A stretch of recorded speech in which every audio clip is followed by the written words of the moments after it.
Thank you, Dr. Leaner. We're almost there, and it's worth waiting for. I know you've been wondering as you go across the stage, what is that piano doing here? I'm not going to tell you exactly what he's going to do with it, but our speaker is going to use the piano today. He has extraordinary creativity and energy. Roy Peter Clark is one of the most decorated alums of Providence College. And we believe this will be the first commencement address to include an instrument since Dr. Clark's good friend, PC history professor, Dr. Ray Sickinger, played the guitar and sang Beatles tunes as part of his 1971 valedictorian's address. Remember that, Ray? As you heard a few minutes ago, Dr. Clark is known as America's writing coach.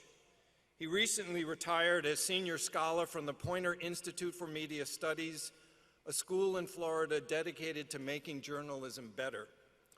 Although you would hardly know he is retiring from looking at the Institute's website, he continues to write with insight and humor about writing, politics, and journalism, and other related subjects. Dr. Clark was the first person in his family to attend college. He arrived at PC planning to be a lawyer, but decided that his true love was literature. He studied in the liberal arts honors program and earned an English degree as the class of 1970 salutatorian.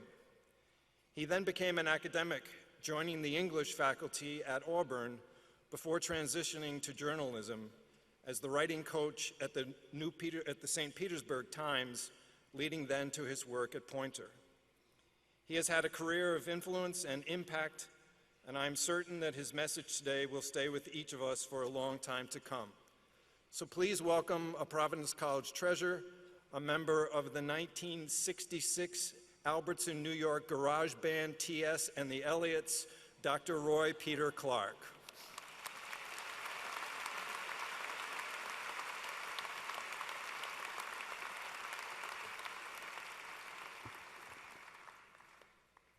Thank you, Father Shanley, for everything you've done for Providence College. Thank you.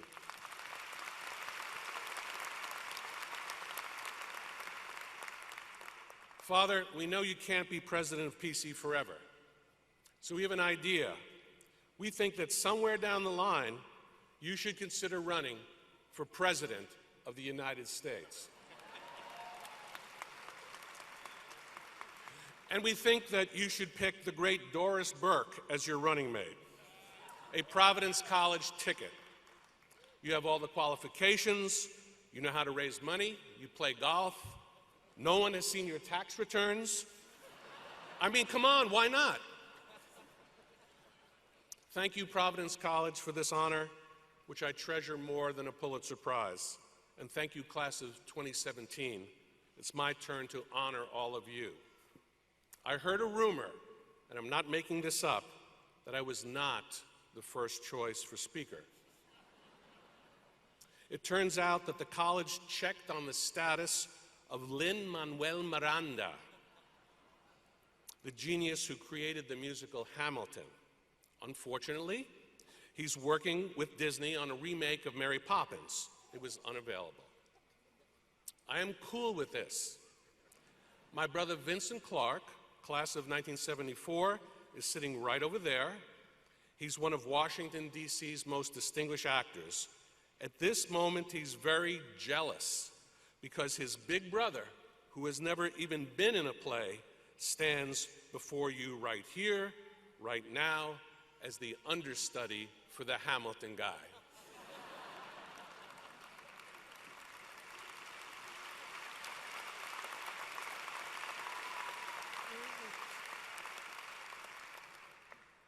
And believe me when I say, I'm not throwing away my shot. Do you know that the word Providence appears in the first sentence of the musical Hamilton? Anybody here committed that sentence to memory? If you know it, all right, I'm going to recite it and mark the presence of the word Providence. It goes something like this. I'm going to do my best. How does a bastard, orphan, son of a whore and a Scotsman, dropped in the middle of a forgotten spot in the Caribbean by Providence, impoverished and squalor, grow up to be a hero and a scholar. How did I do, okay? All right.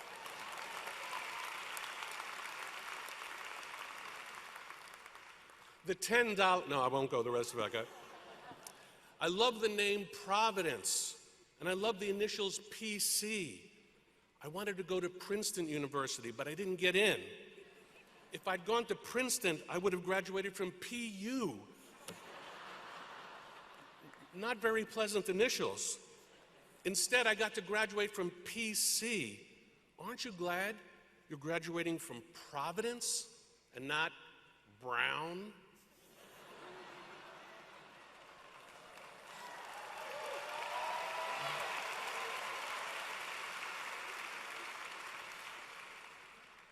Yeah, Brown. It's a great school, but who wants to graduate from a color, right? Think about how prominent the initials PC have become in the last half century, signifying everything from political correctness to personal computers. My name is Roy Peter Clark. I am Roy PC. I had no choice. The word Providence is a powerful name in both the American and Catholic traditions, coming from the Latin meaning to see ahead, to provide for. Roger Williams founded Providence as a safe haven from those, for religious dissenters, refugees from those witch hunters in Massachusetts, one of the first American expressions of diversity and tolerance. And think of how much smaller we would be as a nation without Rhode Island pizza and clam cakes and quahogs. And I hear that Narragansett beer is making a comeback. I love returning to Rhode Island to hear my last name, Clark, pronounced like the timepiece, clock. Hickory dickory dock, my name is Roy Peter Clark. From the Catholic perspective, Providence is the Christian expression of God's grace and loving care for his children. It's the antidote to the idea that everything in the universe happens by accident, that life is a series of random events. I wouldn't trade the name Providence for any other college name in the world.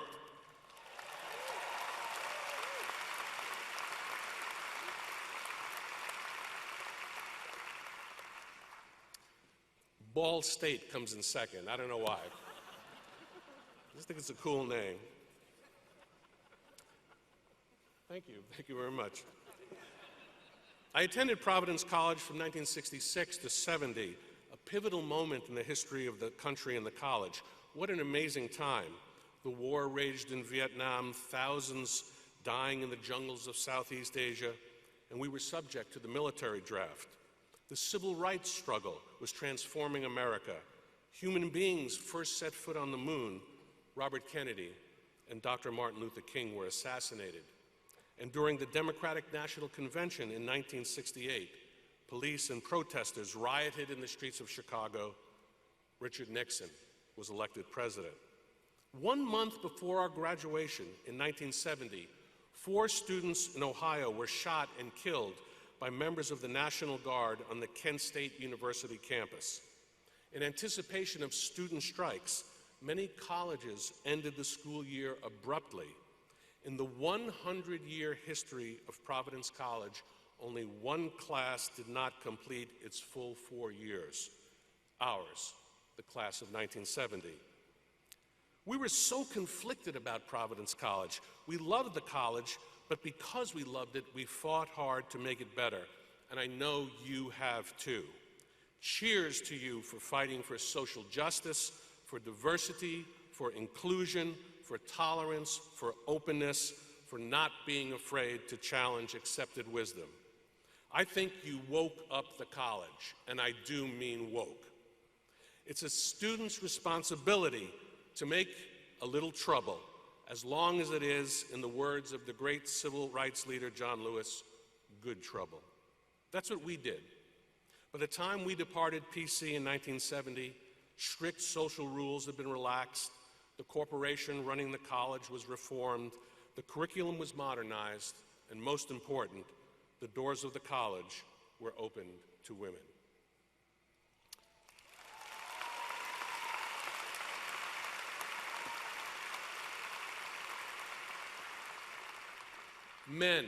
Men of Providence College, class of 2017, please stand for me.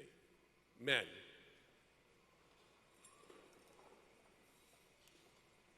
I salute you as my brothers. You've worked hard and deserve today's honors. For 100 years, the college has educated young men in the Catholic tradition, and I know you stand strong as the inheritors of that legacy. Cheers to all of you. So then.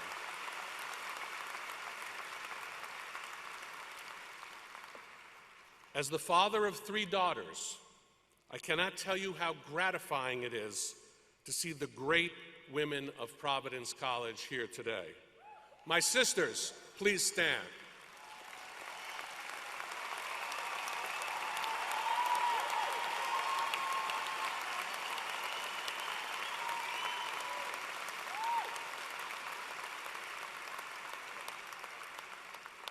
We are so proud of you.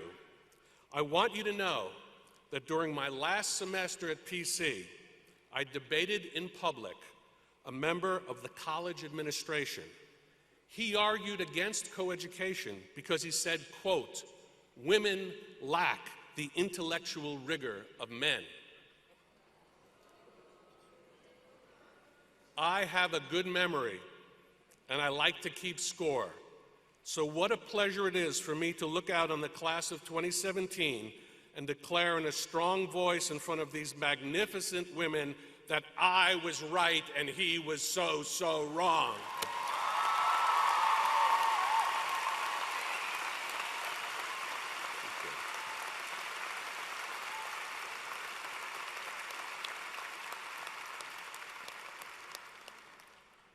By the way, if you did not stand up as a man or a woman because you identify in some other way, know that you're honored here. We love you too.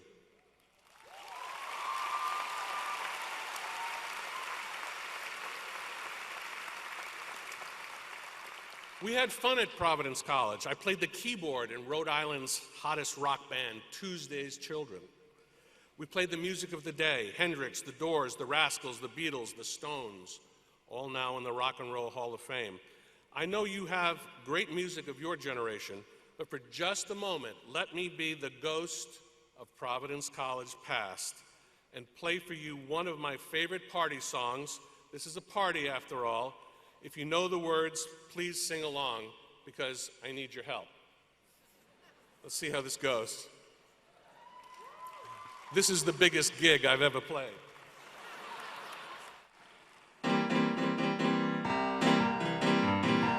Well, she was just 17, you know what I mean, and the way she looked was way beyond compare. I'll never dance with another. When I saw her standing there, yes, when I saw her standing.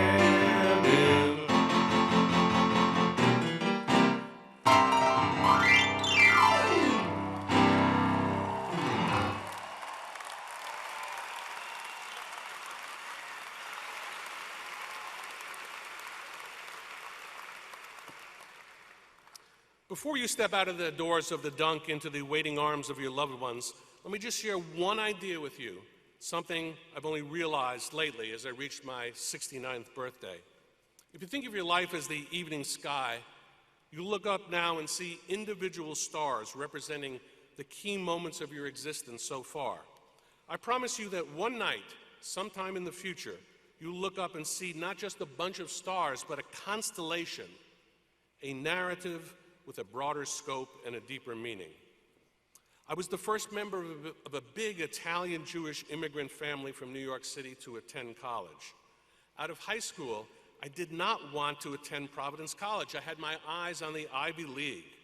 Providence College offered me a full scholarship and entrance into the Arts Honors Program, Princeton, my first choice, offered me a rejection letter. I admit that I cried when I got the news.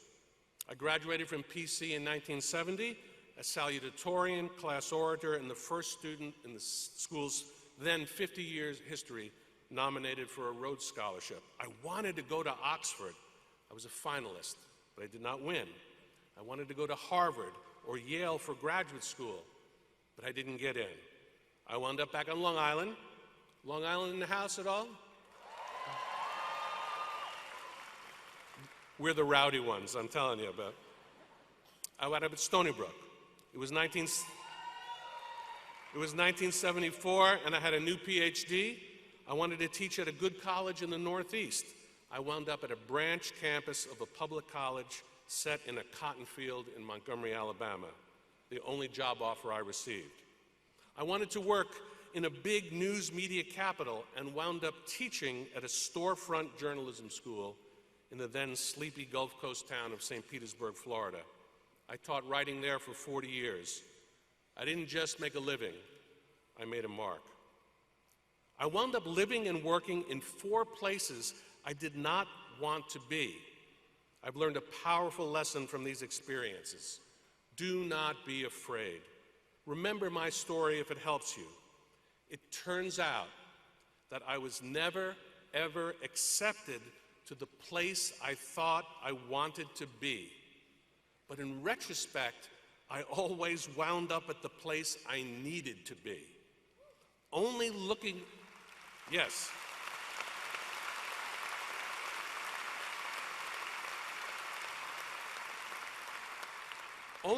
over my shoulder could I see that pattern. Time after time, what I experienced as disappointment became transformed into opportunity. I embraced one powerful religious idea with full faith and conviction. It was an insight taught to me by a Franciscan brother, my 8th grade teacher, Richard McCann. He wrote it on the chalkboard. God is the author of our lives, but he writes straight with crooked lines. God writes straight with crooked lines. That is my 6-word catechism. Some of the mixed feelings you have today, no doubt, concern the future of the friendships you have established at Providence College. Will you ever see your great teachers again? Will you embrace your wonderful friends again? Will you ever get to share life's joys and sorrows together and not just on Facebook? Is there really a forever in a BFF? I bring you evidence that the answer is yes. If I'd wound up at Princeton, I would never have met my 3 PC roommates, the 3 musketeers of Joseph Hall, who have been like brothers to me. My parents love them like sons. Over 4 decades, they have been there for me in sickness and in health, good times and bad, for the births of my children, for the deaths of my parents. I love them as brothers, and I know that they love me too now, here, today, at this moment, 47 years after our own graduation. Please greet them from Chicago, Bob Donovan, from Washington, D.C., Fred Day, from New Jersey, Bob Fredericks.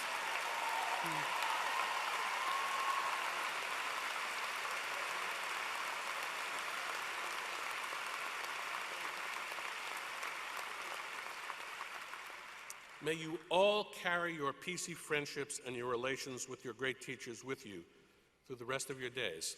That leaves one last important piece of family business that I hope inspires you.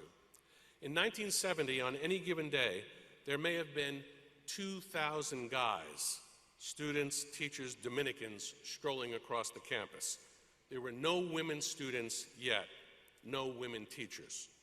There were some older women who held office jobs, and a few younger ones who served as clerks, librarians, secretaries, and accountants. There could not have been more than 20 of these, 2,000 guys, 20 women. One of them became something of a legend on campus. She had long, straight golden hair and blue eyes. She wore the fashionable miniskirts of the day, shorter than a Hemingway sentence. Yeah, the check down is shorter than a Hemingway sentence. Use that again. Okay. From a working class family, she sewed her own clothes, and she had a great sense of humor. When a famously grumpy priest, treasurer of the college, suggested that her skirt was too short, she earned applause from the other women in the office when she responded, "Father, if you would pay us more money, I could afford more fabric, and I could make longer skirts."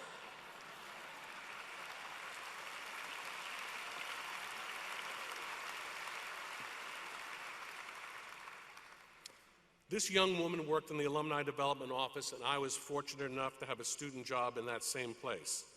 You should have seen me. I looked like a clarinet wearing Coke bottle glasses. Nothing to look at.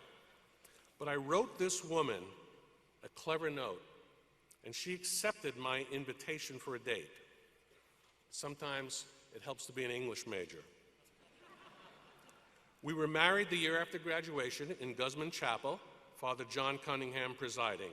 August 7th will mark our 46th wedding anniversary.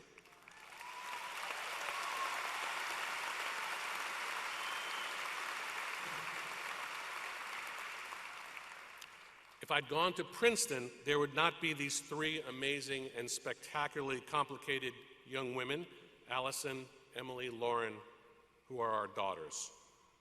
I would ask her to please stand.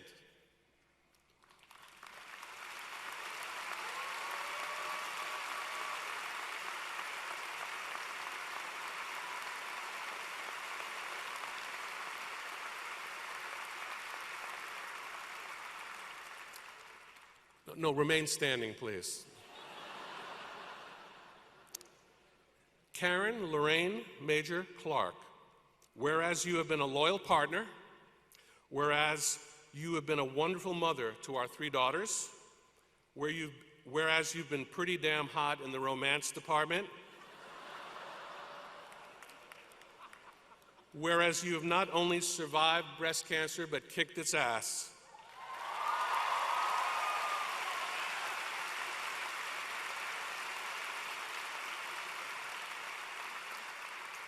by the power invested in me by the guys in the class of 1970, I bestow upon you an honorary degree, Doctor of Marriage and Enduring Love.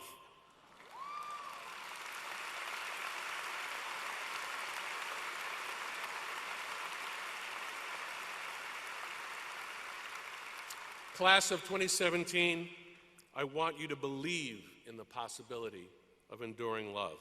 I will say it again. God writes straight with crooked lines. There's a word for that, isn't there? It's on the tip of my tongue. Thank you, my man. And that word will be on your diploma for the rest of your lives. Providence, Providence, Providence. God bless you.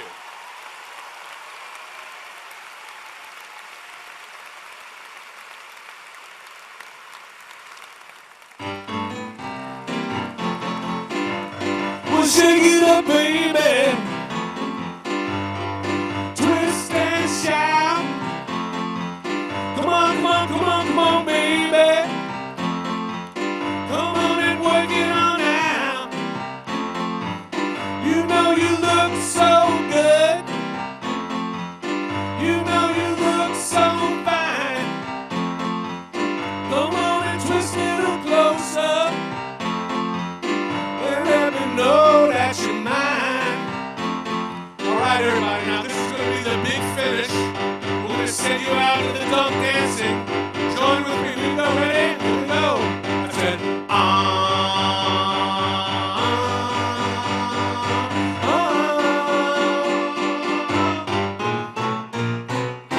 Thank you, Providence College. We love you.